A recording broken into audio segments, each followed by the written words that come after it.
ሰላም ክቡራት ተኸታተልተይ ናብ ቻነል ፍኖተ ዓወት እንቋዕ ብድሓን መጻኹም ሎሚ እምበር ፍሉጥ ዝኾነ ተዋሳኣይ ኣርኖልድ ኣብ ሓደ ኣጋጣሚ ካብ ዝገበሮ ጠቓሚ ዝኾነ ስፒች ሒዘልኩም መፅእ ኣለኹ ሰናይ ምክትታል ናይ ዓወት ምስጢር ከመይ ጌርካ ዓወት ከም እትጭብጥ ክትፈልጥ ትደሊ ዶ ኩሉ ዝጅምር ብሓንቲ ነገር እሳ ድማ ሕልሚ እያ ኣነ ኣብ 1947 ኣብ ኣውስትርያ ተወሊደ ኣብቲ ግዜቲ ሃገርና ብኩናት ተዓልወሉ ዝነበረት ግዜ እዩ ነይሩ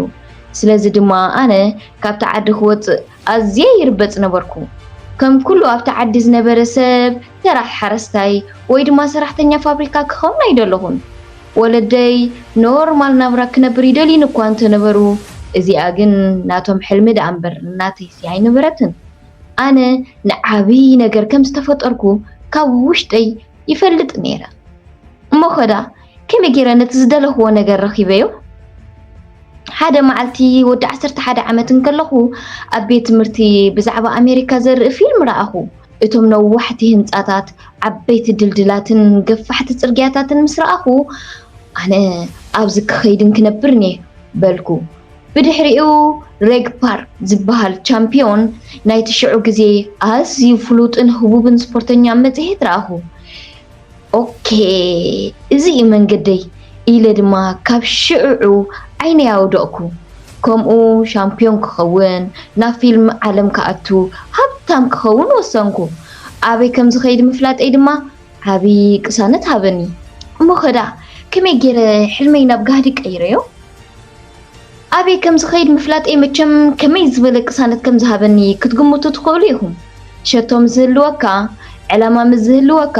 ኩሉ ፃዕርኻ ቀሊል እዩ ዝኸውን ነፍሲ ወከፍ ዝገብሮ ምንቅስቓስ ነፍሲ ወከፍ ዘልዕሎ ሓፂን ናብቲ ዝደልዮ ዋንጫ ሓንቲ ስጉምቲ ተቕርበኒ ነይራ ስለዚ መዓልታዊ 500 ፓውንድ ሓፂን ከልዕል ን5-6 ሰዓታት ኣብ ጂም ክውዕል እንከለኹ ፈፂሙ ኣይስልችወንን ነይሩ ብተሓጓስ ይሰርሕ ነይረ ኣብ 20 ዓመተይ ድማ እቲ ዝዓበየ ዋንጫ ዓወት ተዓወትኩ ኣብ ህይወትካ ዕላማ መሓዝ ክሳዕ ክንደይ ኣገዳሲ እዩ ዝበዝሑ ሰባት ዝሰርሕዎ ስራሕ ኣይፈትውዎን እዮም ዳርጋ 75% ኣብ ኣሜሪካ ካብ ዝቕመጡ ሰባት ስርሖም ፍጹም ኣይፈትውዎን እዮም ስለምንታይ ምኽንያቱ ኣብቲ ዝቐፅል ግዜያቶም ሸቶ ስለዘይረኣዮም ዕላማ ስለዘይብሎም እዮም ብዘይ ዕላማ እዮም ዝጓዓዙ ኣነ ግን ዕላማ ይፈልጥ ነይረ ኣብ ፖለቲካ እውን መራሒ ካሊፎርኒያ ክኸውን ራእይ ነይርኒ ሰባት ዋዋዋዋ ኣታይ ትኽእልኒ ኻታ ይብሉኒ ነይሮም ኣነ ግን ሕልመይ ስለዝፈለጥኩን ናብ ነፍሰይ ስለዝኣመንኩን የተዓዊተ ሰባት ኣይከኣልኒ ክብሉኻ እንከለዉ እንታይ ክትገብር ኣለካ ኣነ ዝሰምዑ ዝነበርኩ ቃል ኣይከኣልኒ ዝብል ቃል ጥራይ ነይሩ ንሳቶም ኣይፋልዋ እዚ ሕልሚ ጥራይ ክብሉ እንከለዉ ኣነ ግን ኦኬ ጥራይ ዝብሎም ነይረ ናብ ፊልም ዓለም ክኣቱ ምስ ደለኹ እውን ሰባት ሰብነትካ ኣዝዩ ገዝፍ እዩ ኣዘራርባኻ ድማ ንዓና ከመን ዘይተረዳእናስ ከመይ ጌሩ እዩ ዓለም ሙሉእ ዝሪኦ ፊልም ክትሰርሕ ይብሉኒ ነይሮም ኧረ ኣብ ገለገሊኡ ዘረብኦምሲ ኣዝዩ ተሪር ቃላት ይስንድውለይ ስለዝነበሩ ኣዝዩ ፈታኒ እዋን ሕሊፈ እንተኾነ ግን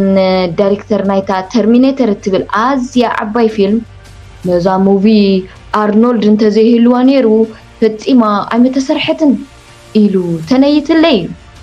እቲ ሰባት ዝነዓቕዎ ነገረይ ንዓይ ሓይለይ ኮይኑ ተረኺቡ እምበኣርከስ ነዞም ተስፋ ዝቆረፁኻ ሰባት ክትሰምዖም ኣለካ ዶ ፈፂምካ ከይትሰምዖም እታ ምስጢር ኣብዚያ እያ ዘላ ነቶም ኣይከኣልኒዮም ዝብልኹ ሰባት ክትሰምዖም የብልኩምን ሓደ ሰብ መፂኡ እዚ ዕሽነት እዩ ዝትገብሮ ዘለኻ ፍፁም ረብሪብካ ክትገድፎ ኢኻ ምስ በለካ ብውሽጢ ልብኻ ጥራይ ከም ዝበሉ ብዛዕባይ ተጋጊኻ ከም ዘለኻ ብቓለይ ዘይኮንኩስ